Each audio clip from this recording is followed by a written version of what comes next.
Bom, pessoal, o Brasil eliminado da Copa do Mundo 2026 diante da Noruega na fase de oitavas de finais da competição, uma eliminação muito dolorida, como sempre costuma ser as eliminações do Brasil em Copas do Mundo. Quis trazer aqui essa análise apenas no outro dia para vocês, até para tentar ser ao máximo justo em minhas palavras e ao máximo tentar ser racional ao invés de passional, ok? Então, por isso que eu demorei trazer essa análise para vocês, para ser o mais possível justo em minhas palavras.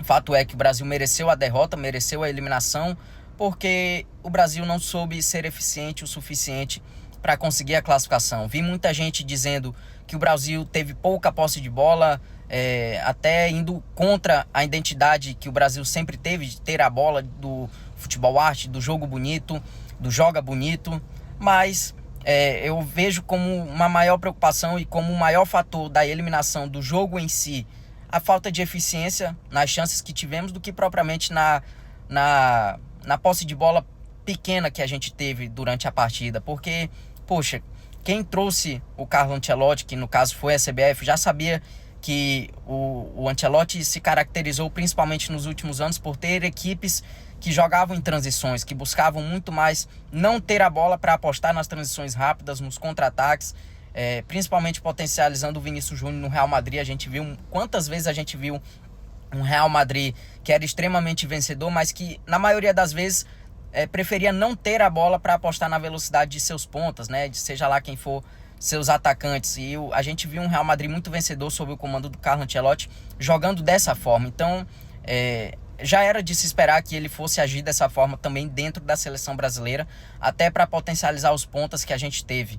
Mas fato é que o Brasil não soube ser eficiente. O Brasil criou chances o suficiente para vencer a partida com tranquilidade, mas pecou nessas chances o suficiente para ser eliminado da Copa do Mundo. E se tem uma coisa que funciona no futebol, é aquele ditado: quem não faz, leva. E a Noruega precisou de duas chances, né? O Haaland, individualmente falando, precisou de duas chances para converter os dois gols e classificar sua seleção para as quartas de finais. Uma eliminação que vai muito além da partida ruim que o Brasil teve de um modo geral, tá? Eu não estou aqui passando pano para o Carlo Ancelotti. Para mim ele cometeu erros principalmente nas substituições. Acho que ele foi muito mal nas substituições, mas o que eu estou querendo dizer é que o Brasil já jogou dessa forma em outros jogos e deu certo, né? Então eu não posso vir aqui ser engenheiro de obra pronta e dizer que o Carlo Ancelotti não presta, que os jogadores não prestam, que a nossa seleção é ruim, é uma geração ruim. Não, né? Negativo. Precisamos entender os porquês. Por que o Brasil perdeu? Por que o Brasil não conseguiu converter as chances? Por que a Noruega venceu e foi superior aqui nesse quesito? Por quê? Os porquês do futebol é o que nos explica, que nos dá a nossa bússola para entender e ter um direcionamento do porquê que tais coisas acontecem, e a partir disso a gente buscar uma solução, né? E é um problema estrutural do futebol brasileiro de décadas. A gente vê no contexto do futebol brasileiro, por exemplo, técnicos sendo demitidos sem porquês muito claros, né? De forma até às vezes aleatória. Poxa, vou demitir esse treinador aqui porque ele não está ganhando. Simplesmente. O futebol não é uma ciência exata. Não existe um padrão correto para se vencer partidas. Existem vários padrões que pode dar ou não certo, que a partir disso se torna um time vencedor ou não, né? E isso é um retrato. A gente vai chegar agora até 2030, a próxima Copa, há 28 anos sem vencer uma Copa do Mundo, né? Nosso maior jejum sem Copas do Mundo. Isso é um retrato, não é da geração ruim, porque a geração não é ruim, a geração é boa. Não é culpa do Ancelotti, não é culpa do Neymar, não é culpa do Vinícius Júnior. É um problema estrutural que acontece dentro do nosso futebol brasileiro. Dirigentes que demitem treinadores sem saber os porquês, de forma aleatória.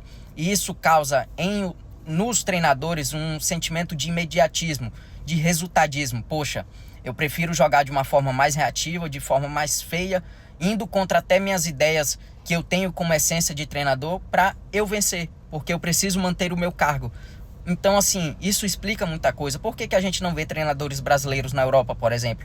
Por que a gente vê 5 treinadores argentinos começando uma Copa do Mundo e a gente não vê brasileiros? Por quê?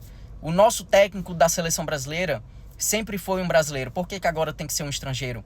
Eu acho que essa eliminação para a Noruega vai muito além do que aconteceu em campo agora nesta Copa do Mundo. É um problema estrutural do futebol brasileiro.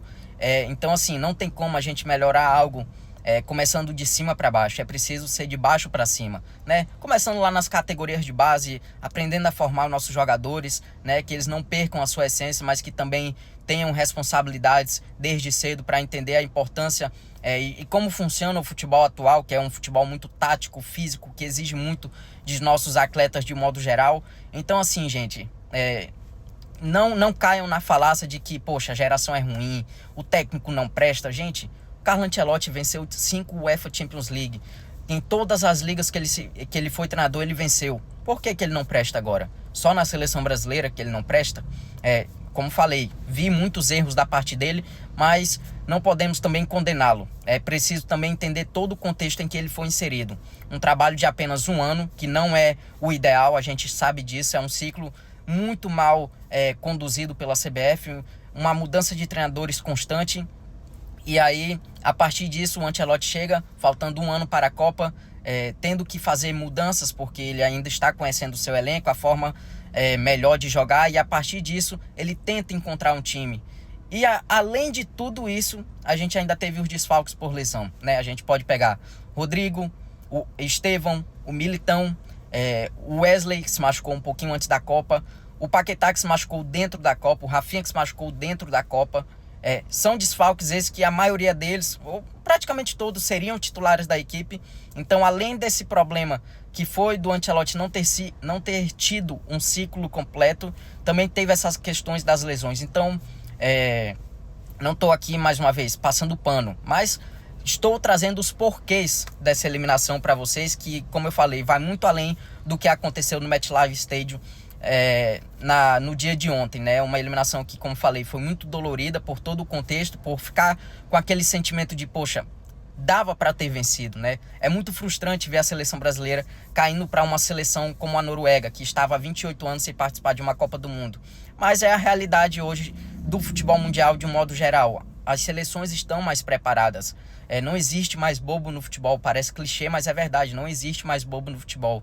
A gente vê uma seleção como a de Cabo Verde batendo de frente com a seleção da Argentina, a gente vê a República Democrática do Congo fazendo frente à seleção da Inglaterra, e isso nos prova que não existe mais bobo no futebol. As seleções estão cada vez mais preparadas para encarar uma Copa do Mundo, e se o Brasil ficar nessa de a gente tem 5 estrelas, nós somos a maior campeã do mundo, nós somos a maior seleção do mundo, a gente vai ficar mais décadas sem conquistar uma Copa do Mundo, né? A geração é excelente. O Ancelotti agora vai ter um ciclo completo. Ele precisa do nosso apoio, do nosso voto de confiança, porque ele não chegou na CBF de paraquedas, ele não é um Zé Ninguém, e ele certamente entende muito mais de futebol do que a gente. Como falei, vi muitos erros que ele cometeu ontem, principalmente nas substituições. Vi muita gente reclamando que foi o Bruno Guimarães que bateu o pênalti, que não foi o Vinícius, mas foi uma escolha da comissão, né? E quem critica essa comissão foi a mesma galera que elogiou essa mesma comissão quando no jogo contra o Japão ele não tirou o Casemiro, ele colocou o Martinelli, e no final das contas o Brasil conseguiu a classificação a partir dessas convicções que o Ancelotti manteve no jogo. Então, assim, é uma linha tênue e muito fina, em que um dia o cara é o melhor do mundo, no outro dia ele não presta, ele não serve pra nada, ele é o pior que a gente já teve.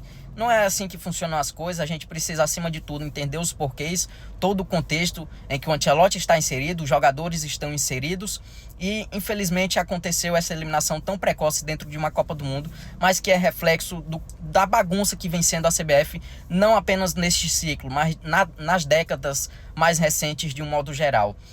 O Brasil segue, a geração é muito boa, vem muitos jovens aí pela frente que merecem chances na seleção e precisam ser bem cuidados e trabalhados, porque eles podem dar frutos para a nossa seleção no futuro, e vai-se embora uma geração que são excelentes jogadores, tendo o Neymar como nosso grande gênio, protagonista, mas que infelizmente não conseguiram vencer a tão sonhada Copa do Mundo. É triste, mas é a realidade. Valeu? Deixa aí nos comentários sua opinião e me perdoem o vídeo longo, mas obrigado quem chegou até o final. Forte abraço e tamo junto.